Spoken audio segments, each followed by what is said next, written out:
Hello and welcome to Formulations. Formulations is brought to you by Thoughtform. Thoughtform is a communications design firm working to bring beautiful clarity to complex ideas in Pittsburgh, Pennsylvania. Today we'll be talking about communication and how it relates to collaboration with my friend here, Norm Goldberg, principal and strategist, or design strategist here at Thoughtform. Tell us a little bit about yourself, Norm. Well, Kevin, I'm part of a fantastic team here at Thoughtform, and we're privileged to work with big organizations all over the place to help them sort out and explain and communicate their most important initiatives.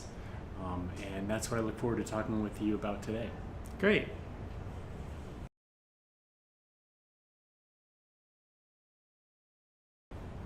Okay, question one. Why is collaboration important in business today? Yeah, it's especially important, I think, today, more so than it ever has been. And it's really about disruption.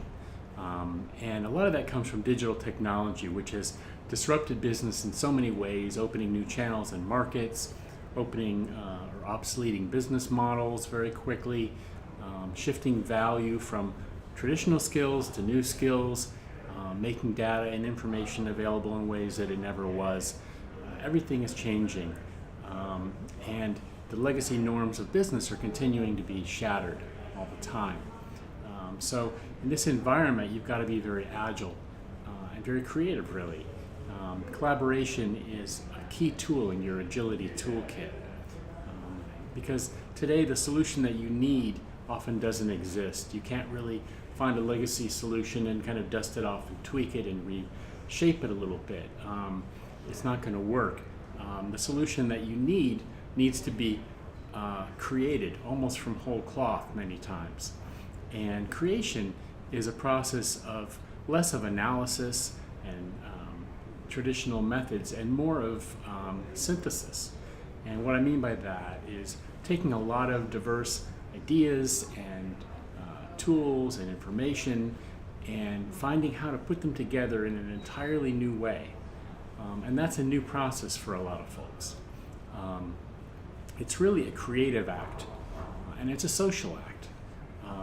So collaboration becomes very important. All right, question number two. How can organizations become more collaborative? What systems or processes foster collaboration in the workplace? Mm-hmm. Well, there's some basics. You need a shared goal. You need the right mix of skills, you need institutional support, but that's really nothing new. There's a couple of key pieces that don't get talked about quite as much, and I'd like to touch on those for a moment. One is culture. The legacy model for businesses have a strong leader and have a hierarchical structure, and everything goes like clockwork. But it's really an environment that doesn't work so well anymore. It's an environment for the alpha dog. And we find that effective collaborative work really draws more upon a personality type that we would call the beta dog.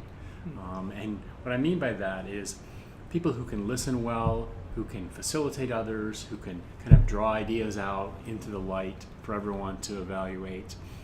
It's really about integration as much as it is about having one person's vision. And it's about respecting others, trusting others, being willing to venture something that you might not be as certain about, but that might hold some value.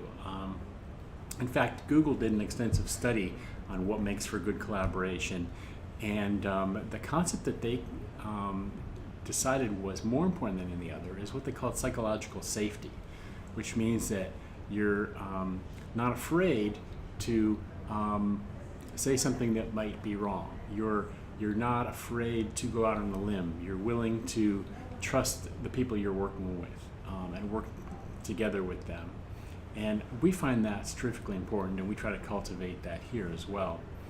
And I think as a collaboration leader, you need to set that cultural expectation and set the example for doing that. Great, thank you.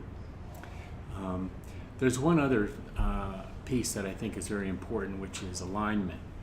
And we talk a lot about that here at Thoughtform. In an enterprise setting, I think we're talking about having a team that's truly working closely in sync and not just in silos or even at cross purposes. And James Collins, who I think had a lot to say about how organizations work well, said that building a visionary company requires 1% vision and 99% alignment.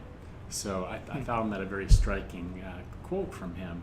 We do find that alignment grows out of clarity about your mission and purpose, which he was also about.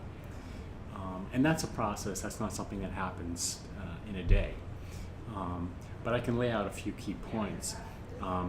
First stage of alignment we find is defining the thing that you're trying to get people aligned to. It might be a new initiative or a new program, a new product line, new way of thinking. Define it. Where does it fit into my overall work universe? Because folks in big companies are constantly trying to build a mental model of what's going on around them. Help them do that in relation to your project. Secondly, they want to know, why should we do this now? How does it help our fortunes? How does it help me? So you have to make it very relevant and related to them. So that's the second stage. The third stage is really explaining it. And oftentimes that's being able to give a holistic 50,000 foot view so that you can see all the parts and pieces and get your arms around it, but then being able to drill down into the details, and that may be a different view for different people. And then finally they need to be guided to how do we carry this out. So you need a roadmap. I need to know what my role is, what activities I'm going to be doing. And I think that kind of an approach has been shown, at least in our experience, again and again, to promote really powerful alignment. And finally, communication is a key part of collaboration, but people often struggle with it. Mm-hmm. Where are they going wrong, and how can they communicate better? Well, let me take that question in terms of just interpersonal communication, because I think in many ways that's where it starts. Sure. So just some heuristics. One great thing you can do when you're in a work group and you're trying to get aligned and collaborate well, when someone outlines an idea, play it back to them and let them know that you care about whether you understood them, and make sure in fact you did understand them. Another key one is, I think, don't ever shut anybody down. It's tempting to do that when you strongly disagree and you know that you know better, to just shut someone down before they go off in the wrong direction, but that's pretty destructive to collaboration. It's better to just question them about that. And often using questions instead of statements is a good technique as well. Instead of saying, well, I don't think that really fits in with our plans for next quarter, you can say, well, tell me more. How does that fit in with our plans for next quarter? Another one is when you like something, make sure to say so. Don't forget to, because that really adds energy to the group. A lot of times in group work, you'll reach an impasse. Mm-hmm. You'll be just unable to get past a certain point. You disagree. You can't find a way past it. And if you're a very linear person, that's uncomfortable. You feel like we have to resolve this. But oftentimes it's better to kind of pivot, circle back to it later, work on something else, because sometimes the problem goes away, and even if it doesn't, you might have more perspective to help you solve it. I find it really powerful to speak in conditionals. We talked about how really today solving problems requires creation. Conditional phrasing helps people imagine. So you can say, how might we approach this piece of the problem, or how might we make the customer more satisfied in this situation? And then finally, I would say, don't forget to ask meta questions. And meta questions are not about the topic at hand, but they're about the process. Mm-hmm. So how are we doing? Do we need to make an adjustment in our process here today? How do we feel about where we've come to? Those kinds of questions. Yeah.